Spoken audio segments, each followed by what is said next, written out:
আজকে একেবারে ব্রাইডের full video share করতে চলে এলাম। এই ব্রাইডের অলরেডি একটা রিলস তো তোমরা দেখেই নিয়েছো। তো আজকে শেয়ার করব এটারই ফুল টিউটোরিয়াল। তো প্রথমেই দেখো স্কিনটাকে খুব সুন্দর করে প্রিপারেশন করে নিয়েছি। প্রথমে টোনার লাগিয়েছি এবং তারপরে একটুখানি সেরাম লাগাচ্ছিলাম। যে সেরামটা ইউজ করছি সেটা হচ্ছে রিকর্ডের সেরাম। এটা স্কিনটাকে খুব সুন্দর করে হাইড্রেশন দেয়, একটা ভীষণ ভালো এবং তার জন্য মেকআপটা কিন্তু খুব ভালো রকমের সেট হয়। তো আপাতত আমি এটাই ইউজ করছি। এরপরে রিকর্ডেরই একটা প্রিপারেশন প্লাস সেটিং স্প্রে ওটাকে আমি এপ্লাই করে নিলাম। আর তারপরে রিকর্ডের একটা প্রাইমার ইউজ করে নিচ্ছি। এটা কিন্তু ভীষণ ব্লার ফিনিশিং দেয় স্কিনের মধ্যে, যার জন্য এটা আমার রিসেন্ট ফেভারিট একটা প্রাইমার। তো এই ব্রাইডকে নিয়ে তো কিছু বলার নেই, কারণ ব্রাইড একেবারেই আমার মনের মতো। কোনো কথা নেই, কোনো কিচ্ছু নেই। একেবারে চুপচাপ বসেছিল। তো স্কিনে যে কটা আমি পোরস দেখতে পেয়েছি সেগুলোকে ঢাকার জন্য আমি মেকআপ ফরএভারের একটা পোর প্রাইমার ইউজ করছি। এটাও আমার ভীষণ ফেভারিট একটা প্রোডাক্ট, কারণ এটা দিয়ে স্কিনের মধ্যে যা একেবারে ফুল ব্লার ফিনিশিং লুক আনার জন্য আমি এটাই রিসেন্টলি ইউজ করছি। এরপরে সামান্য যেইটুকুনি আর কি আ চোখের নিচের কালি বা যাই বলো আর কি, এগুলো সব ঢাকার জন্য একটা অরেঞ্জ কারেক্টার ইউজ করে নিচ্ছি এবং সেটাও কিন্তু খুব সামান্য পরিমাণে। তো আজকে আমি যেটা স্পেশালি বলতে চাই সেটা হচ্ছে প্রোডাক্ট খুব বেশি ইউজ করা মানেই খুব ভালো মেকআপ, আর প্রোডাক্ট কম মানেই ভালো মেকআপ বা খারাপ মেকআপ সেটা কিন্তু নয়। অ্যাকচুয়ালিতে প্রোডাক্টটা লিমিটেড ইউজ করতে হয়, যার ফেসে যেটুকু দরকার। মানে আমার ফেসে আমার দরকার কারো ফেসে, যেহেতু যাদের ফেস ছোট হয় তাদের কারো ১ পাম্পেই হয়ে যায়, কারো ২ পাম্প লাগে। তো এরকম টাইপের হয় আরকি। তো আমি সেই বুঝে কিন্তু মেকআপ সবসময় ইউজ করি। আর আগেই বলেছি হালকা মেকআপ মানেই কিন্তু ফাউন্ডেশন কম, সেই ধারণাটাও ভুল। অ্যাকচুয়ালি যার ফেসে যেরকম প্রপার প্রোডাক্ট লাগে সেই প্রপার প্রোডাক্টটাই কিন্তু ইউজ করা উচিত। এখানে দেখো ফাউন্ডেশন দেওয়ার পরে ১ম এ কিন্তু এরকমই একদম হোয়াইটিশ একটা ফিনিশ আসে। তো তাতে অনেকেই মনে করো যে আমাকে বেশি সাদা লাগছে না তো? তো ব্যাপারটা কিন্তু সেটা একেবারেই নয়। একটু টাইম দিলে সেটা স্কিনের সাথে কিন্তু একটু পরে সেট হয়ে যায়। তো ১ম এ যেহেতু একেবারে প্রোডাক্টটা লাগানো হয় তার জন্য এরকম হোয়াইটিশ ফিনিশ আসে। তো যাই হোক, এবার ফাউন্ডেশনটা লাগানোর পর আমি ওর স্কিনে একটা ব্লাশ লাগাচ্ছি। ব্লাশটা আমি আজকে ইউজ করেছি ফরএভার 52 র একটা পিচ কালারের লিকুইড ব্লাশ। ভীষণ সুন্দর করে এটা একদম স্কিনের সাথে ব্লেন্ড হয়ে যায় এবং তাতে একটা ন্যাচারাল গ্লো দেয়। যার জন্যই কিন্তু এই ব্লাশটা আমার ইউজ করা। তো দেখো সুন্দর করে ব্লাশটাকে লাগানোর পর আমি এবার ফুল মেকআপটা সেট করে নিচ্ছি এবং সেটিং এর জন্য আজকে আমি ইউজ করছি এস্টে লডারের কম্প্যাক্ট পাউডার। নরমালি ম্যাকেরটা ইউজ করি, বাট আজকে একটুখানি অন্য এস্টে লডারেরটা ইউজ করছি। এটাও কিন্তু ম্যাকের পরিবর্তে তোমরা ইউজ করতে পারো। দুটো একই রেঞ্জে আসে। বাট এটাও কিন্তু ভীষণ ভালো একটা প্রোডাক্ট। তো যাকে সম্পূর্ণ ফেসে আমি খুব সুন্দর করে কম্প্যাক্টটা দেখো ভালো করে সেট করে নিচ্ছি। আর আজকে কিন্তু আমি টোটাল যে মেকআপ টিউটোরিয়ালটা সেটাই কিন্তু দিয়েছি। এখানে সেরকমভাবে কোনো কাটছাঁট করিনি। প্রত্যেকটা প্রোডাক্ট প্রত্যেকটা স্টেপ বাই স্টেপ আমি যতটুকু পেরেছি সেই প্রত্যেকটা জিনিস কিন্তু স্টেপ বাই স্টেপ দেখানোর চেষ্টা করেছি। তার জন্য এত ডিটেইলিং এ ভিডিওটা হয়েছে এবং এতটা সময় ধরে হয়েছে। এরপরে দেখো নাকটাকে শেপ করার জন্য আমি মাই মেকআপ স্টোরি প্যালেট থেকে ওর নাকটাকে একটুখানি কন্ট্যুর করে নিয়েছি। কন্ট্যুরিং এর জন্য আমি সেই একটুখানি ডার্ক ব্রাউন কালারটা ইউজ করেছি এবং ফেসে এবং ডাবল চিনের সমস্যা আছে ওর, সেজন্য সেখানেও কিছুটা ইউজ করেছি। করার পর ব্লাশটা আমার একটুখানি কম মনে হচ্ছিল, তার জন্য আবার সেই একটু পাউডার ব্লাশ লাগালাম। অ্যাকচুয়ালি লিকুইড ব্লাশের ওপরেই যদি পাউডার ব্লাশটা হালকা করে লাগানো হয় তাহলে ব্লাশটা অনেকক্ষণ ধরে স্টে করে এবং ভীষণ সুন্দর একটা পিগমেন্টেড কালার আসে। তো তার জন্যই এটা ইউজ করা। এরপরে দেখো একটা ম্যাকের হাইলাইটার ইউজ করছি ওর ফেসের মধ্যে, যেখানে আমার মনে হয়েছে যে হাইলাইটিং এর দরকার। ও তার আগে বলি যে আমি কি ফাউন্ডেশন ইউজ করেছি। ফাউন্ডেশন আমি ইউজ করেছি এস্টে লডারের ফাউন্ডেশন আর জার্মাসি ফাউন্ডেশন, দুটোকে মিক্স করে ওর স্কিন কালার কিন্তু আমি বানিয়ে নিয়েছি। আর এস্টে লডারের যে শেডটা ইউজ করেছি সেটা হচ্ছে ক্যাশিউ শেড। তো এই হচ্ছে ওর দেখো বেস মেকআপ প্রায় কমপ্লিট। গোল্ডেন হাইলাইটারের উপরে আমি একটুখানি আবার পিঙ্কিশ হাইলাইটার ইউজ করলাম, আমার রিসেন্ট ফেভারিট। কারণ একটু পিঙ্কিশ গ্লো আসলে পরে কিন্তু দেখতে অনেক বেশি সুন্দর লাগে। তো এই হচ্ছে দেখো বেস মেকআপ প্রায় কমপ্লিট হয়ে গেল। এরপর আমি চার্লোট টিলবাড়ি সেটিং স্প্রে দিয়ে ওর এই ফুল মেকআপটাকে খুব সুন্দর করে সেট করতে দিয়ে দিব এবং রিকর্ডের যে হচ্ছে সেটিং স্প্রেটা আছে সেটাও আমি ইউজ করব। হয়তো ওটা কোনোভাবে ভিডিওতে মিস হয়ে গেছে। এরপরে দেখো আই মেকআপে চলে যাই। আই মেকআপে যেহেতু আমার ব্রাইডের কোনো ডিমান্ড ছিল না, তো শুধু একটা কথাই বলেছিল যে ওকে একটুখানি সফট সাজাতে হবে। তো সেজন্যই আমি একটুখানি ব্রাউন কালারের আইগুলো চুজ করলাম। নরমালি ব্রাউন শেডের যেকোনো আই লুকই লাল বেনারসির সাথে দেখতে কিন্তু বেশি ভালো লাগে।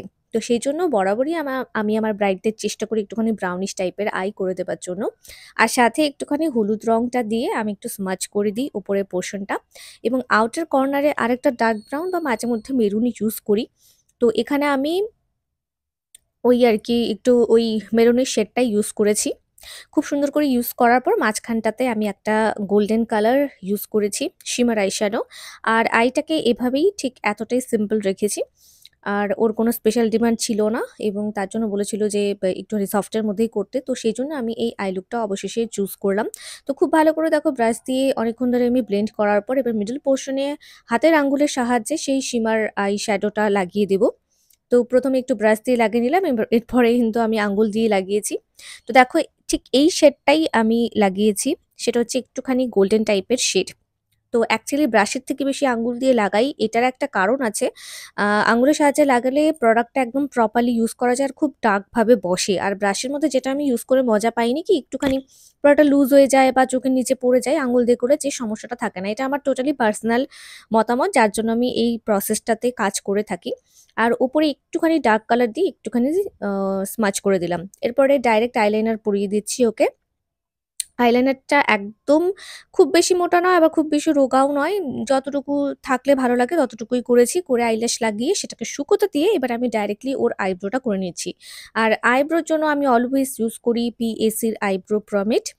তো এটাই আমার সবথেকে বেশি ভালো লাগে। আমাদের ইন্ডিয়ান স্কিন টোনে যতগুলো আইব্রোস ডার্ক হোক বা পাতলা হোক প্রত্যেকটা আইব্রোতে এই পিএসি আইব্রো প্রমিড একদম যাকে বলে একেবারেই হিট। তো এটা আমি সেই যে ইউজ করা শুরু করেছি আর এখনো পর্যন্ত ছাড়তে পারিনি। মানে এতটাই বেশি ভালো লেগে গেছে আমার।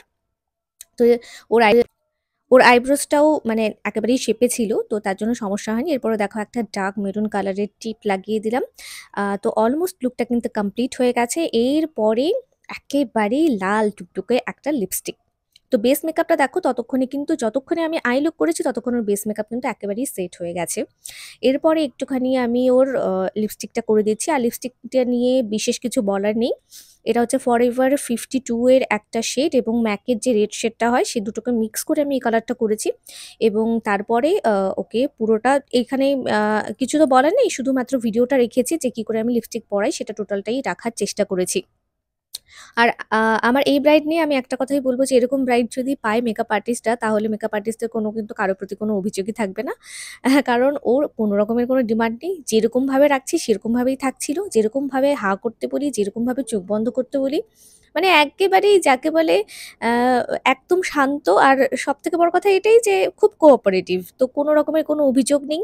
যেরকমভাবে বলছি সেরকমভাবেই থাকছে। তো এটাই হচ্ছে সবথেকে বড় পাওনা আমার। আর আমার এই ব্রাইডের নাম হচ্ছে গোপা। তো তোমাদের সাথে এই টিউটোরিয়ালটা এই কারণেই শেয়ার করা ফুল টিউটোরিয়ালটা। কারণ এরকম নরমাল ব্রাইড কিন্তু বেশিরভাগ মেয়েরাই পছন্দ করে যে এরকমই একটুখানি সফটের মধ্যে সাজার জন্য। সেজন্য ফুল টিউটোরিয়ালটা একেবারে শেয়ার করে দিলাম। নরমালি ফুল টিউটোরিয়াল করার ভিডিও আমার থাকে না, কোনো কারণে মিস হয়ে যায়। বাট এবার আমি বেশ ভালো মতন ভিডিওটা করতে পেরেছি। এরপরে দেখো কাজল লাগাচ্ছি। কাজল লাগানোরটা একটুখানি লাগিয়ে তারপর সেটাকে স্মাচ করে দিয়েছি। এর মধ্যে আমার কলকা হয়ে গেছে, হেয়ার স্টাইল হয়ে গেছে।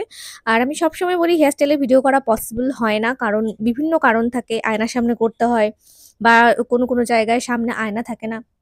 তো উইদাউট রিং লাইট আমাকে নিয়ে গিয়ে সেখানে করতে হয়। তো এই বিভিন্ন রকম কারণের জন্য হেয়ার স্টাইলের ভিডিও কিন্তু করা হয় না। তো এরপরে দেখো একটুখানি টিকলিটা সেট করে নিচ্ছি। এরপরে আমি কয়েকটা সামান্য ভিডিও করেছি। সেগুলো হচ্ছে ওর গয়নাগাটি পরানোর ভিডিওগুলো অল্প করে নিয়েছি। তো এই হচ্ছে ওর একেবারে ফেস মেকআপ হয়ে গেছে, বেস মেকআপ হয়ে গেছে। শুধু জুয়েলারি পরানো বাকি, মাথায় ফুল লাগানো কমপ্লিট। তো যদি তোমাদের এই লুকটা ভালো লাগে তাহলে please do subscribe to my channel. আর আমার ফেসবুক পেজটিকে একটুখানি লাইক করতে একেবারেই কিন্তু ভুলো না। কারণ এরকম ব্রাইডাল ভিডিও আর বিভিন্ন পার্টি মেকআপ লুকের ভিডিও আমি কিন্তু অলওয়েজ শেয়ার করতে থাকি। বিভিন্ন রিলসের মধ্যেও তোমরা দেখে থাকবে। তো এই হচ্ছে ফুল অ্যান্ড ফাইনাল লুক। আর ভীষণ মিষ্টি লাগছিল সাজার পর। তো দেখো শেষের দিকে প্রায় সবাই আমাকে হেল্প করছিল। আর ও একদম সবথেকে বড় কথা যেটা ও একদম টাইমলি কিন্তু সাজতে বসেছিল। তো আমার মানে এই ব্রাইড একদম একেবারে সুপার হিট ব্রাইড আমার। কারণ টাইম নিয়ে কোনো গন্ডগোল নেই, মেকআপ নিয়ে কোনো কথা নেই। জাস্ট যেরকম সাজিয়েছি চুপচাপ সেজেছে। তো আজকের মতো এখানেই কমপ্লিট করছি। তো তোমরা দেখে নাও ওর ফাইনাল লুকটা তোমাদেরকে একটুখানি শেয়ার করে দিই। তো এই হচ্ছে ওর ফুল অ্যান্ড ফাইনাল লুক। তো আবারও বলছি যদি ভালো লাগে please do subscribe to my channel. কারণ তোমরা যদি সাবস্ক্রাইব না করো তাহলে আমি উৎসাহ পাবো না ভিডিও করার। যদি একটুখানি লাইক করে দাও তাহলে আমার কিন্তু অনেক বেশি ভালো লাগবে, অনেক বেশি মোটিভেট হবো তোমাদের কাছ থেকে। আর যদি কোনো প্রোডাক্ট সম্পর্কিত কোয়েশ্চেন থাকে অবশ্যই আমাকে জিজ্ঞেস করতে পারো আমার কমেন্ট সেকশনে, বা আমার সাথে তোমরা ডাইরেক্টলি এসএমএসেও কথা বলতে পারো। তো দেখা হচ্ছে পরের ভিডিওতে। ততক্ষণের জন্য টাটা, বাই বাই এবং সবাই খুব, খুব ভালো থাকো।